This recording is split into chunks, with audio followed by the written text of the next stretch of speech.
Mayor, while Mr. Defoe's coming up, I just wanted to mention that on two of those items, I think it's 55 and 67, I have just a quick comment or a very quick question, so if you'd like to leave them on consent for that, that would. We'll go ahead and follow off. You can comment later. Those are the rules that you go by. Thank you, Council. First, I want to say I resent these new procedures. It's been 20 years since they've been changed, and just the fact that you want to limit hearing from your own citizens, I find very disrespectful and disconcerting. I'll try to get through as much as I can. Item 8 is negotiation and execution of a lease agreement with the United States Transportation Security Administration for administrative office and support space at ABIA for 5 years. Now, this is a revenue item. It's going to generate $2.4 million over 5 years, $487,000 reportedly for fiscal year 2012-2013. It's been recommended by your Airport Advisory Commission.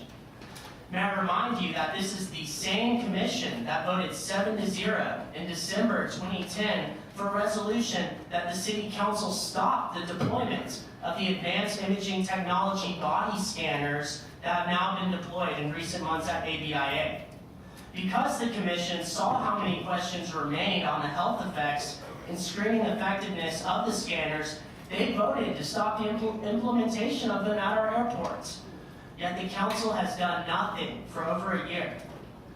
The TSA has continued unhealthy and unlawful practices that not only violate our citizens' Fourth Amendment rights, but also put the most vulnerable of us at risk by having the children, the elderly, and those pregnant with child going through the scanners.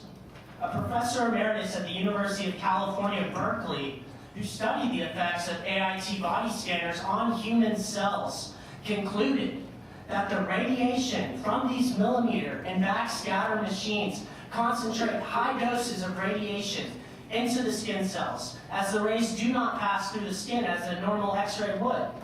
In summary, he described the process as one that literally unzips the molecules of your DNA.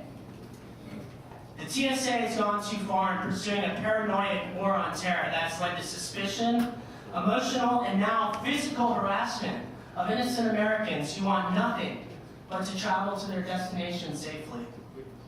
I hate to break it to you, but the TSA has become one big, gigantic joke to the American people in recent times.